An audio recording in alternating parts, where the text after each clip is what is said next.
A primeira-dama Janja tem sido alvo de críticas nas redes sociais por ter vazado a águia da Portela dias antes do desfile de carnaval. Ela visitou os barracões das escolas de samba, na verdade, mais de uma, do Grupo Especial do Rio, na última sexta-feira, e compartilhou um vídeo em que aparece parte de um carro alegórico com a cabeça da ave, um segredo da escola. Vamos ver a cena.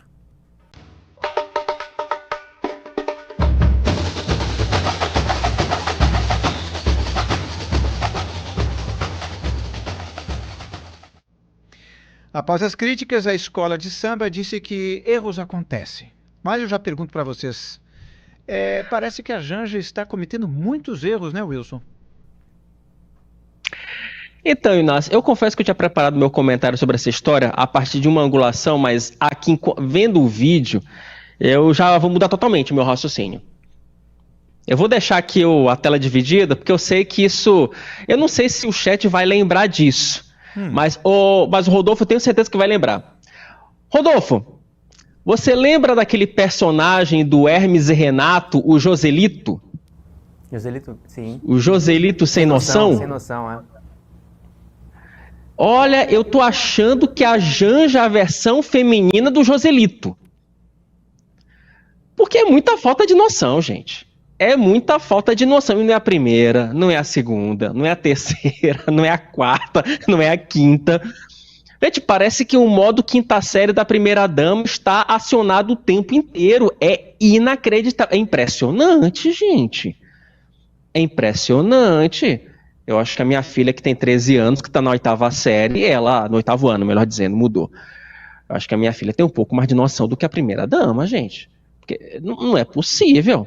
Ela manda o Elon Musk ir para aquele lugar, faz namastê numa viagem internacional no momento em que o Brasil chora as enchentes no Rio Grande do Sul. E agora me revela segredos de uma escola de samba. Todo mundo sabe, eu tô careca de saber, todos nós estamos careca de saber que se existe algo sagrado no Carnaval do Rio de Janeiro, é segredo de escola de samba. Então assim, gente, onde é que nós vamos parar? Rodolfo Borges, onde que nós vamos parar? Nós já paramos aí já. Eu queria chamar a atenção para essa história da Janja, né? Fiz questão aí da gente destacar isso no jornal de hoje, porque para mim isso é um sintoma, não só da busca por protagonismo da primeira-dama, como é uma explicação também para a situação em que o governo Lula se meteu.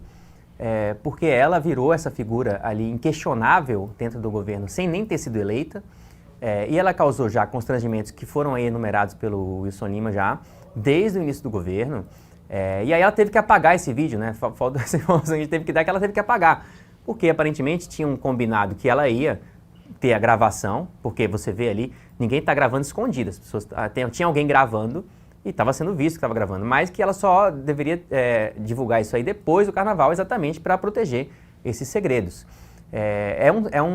Mais um episódio que mostra um dos flancos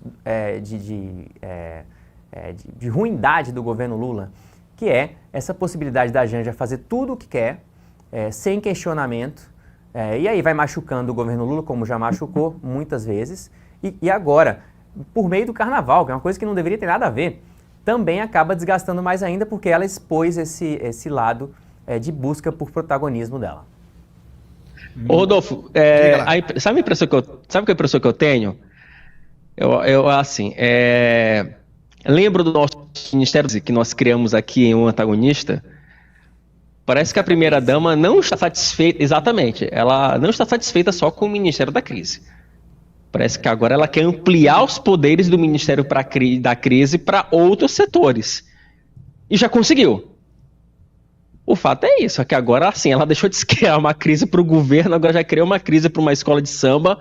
Então, uma dica aqui para você, se você quiser convidar a primeira-dama para fazer alguma coisa na sua empresa, na sua escola de samba, na sua agremiação cultural, saiba que você vai atrair uma crise. De um jeito ou de outro, você vai atrair uma crise. Então, tá aí. Mensagem do Wilson, conselho do Wilson em plena segunda-feira, conselho grátis, então aproveitem. Maravilha. Agradeço também a Rodolfo Borges pela sua participação e continuo com você, Wilson, em relação à Janja, tem uma questão. Todas essas pequenas gafes, esses pequenos excessos, esses momentos onde ela, ao que a gente lê, pelo menos, na imprensa especializada, que também acompanha a política, você é um dos que melhor traz esse tipo de informação, ela também tem, digamos assim, tido ingerências até sobre a agenda do presidente Lula, que no Palácio do Planalto e no Palácio da Alvorada não pode falar de política, o jantar tem que ser só sobre jantares, sobre amenidades. Dentro mesmo do entorno do presidente, mesmo aqueles mais próximos a ele, não percebem que esse tipo de interferência pode resvalar justamente na popularidade dele, porque ele vai ficando cada vez mais isolado da realidade, não ter quem fale as coisas que ele precisa ouvir e apenas fala aquilo que ele quer ouvir? Então, Inácio, assim, brincadeiras à parte, o fato é o seguinte, o fato é que hoje, isso eu posso falar com toda a segurança, hoje nós temos um presidente da República e temos um presidente auxiliar. Esse presidente auxiliar, de fato, é a primeira-dama Janja. A primeira-dama, eu posso falar, e isso eu falo sem medo de errar. Nunca o Brasil teve uma primeira-dama com uma capacidade tão grande de interferir nas políticas públicas do governo federal. Isso é fato. Tá? O que a Janja fala, o Lula acata como se fosse lei, como se fosse decreto presidencial. E você citou alguns episódios aí, Inácio, de fato, por conta da Janja, o Lula não tem atuado ali no chão de fábrica da articulação política, isso compromete a articulação política do governo. A Janja, ela já se meteu na comunicação do governo federal, teve ali uma cisão com o Sidônio Palmeira, que tenta levar para um lado, mas ela quer levar para um outro lado. De fato, a primeira-dama também cria, gera esses episódios que criam esse tipo de crise para o governo federal. Isso dificulta ainda mais o mandato do presidente da República e algo que eu já escutei da boca de vários petistas. A impressão que o presidente da República dá em alguns episódios é que ele terceiriza a responsabilidade dele para a primeira-dama. Então, você vê que, de fato, você tem uma figura dentro do governo que, como disse o Rodolfo agora há pouco, eu concordo com ele plenamente, quer tomar conta de várias decisões, quer aparecer mais do que a própria gestão do governo federal, só que de forma atabalhoada. Ela não recebeu nenhum voto. Não existe eleição para a primeira-dama, mas mesmo assim, ela, com essa sanha de ressignificar o papel da primeira-dama, ela de fato joga o governo Lula em uma crise, em crise após crise, sabe? Você tem uma sucessão de crises que são provocadas por questões muito pontuais da primeira-dama.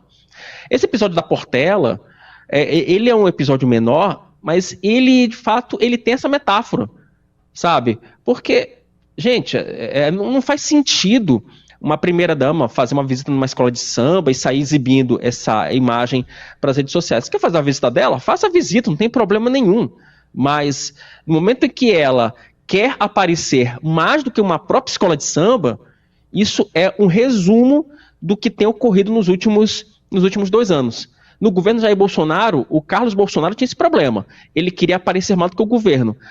A Janja, ela me parece que ela tem um papel muito semelhante, que ela quer aparecer com o governo. E o pior, como eu falei agora há pouco, ela não teve um único voto sequer. E poderia ter pelo menos o cuidado de, olha, vou mandar essas imagens, tudo bem, pessoal? Verifica lá se está tudo bem, se tem alguma imagem sensível que não pode aparecer. Só com esse mero cuidado, esse mero zelo, já teria evitado pelo menos esse desgaste pontual, né, Wilson? Exato, foi desnecessário.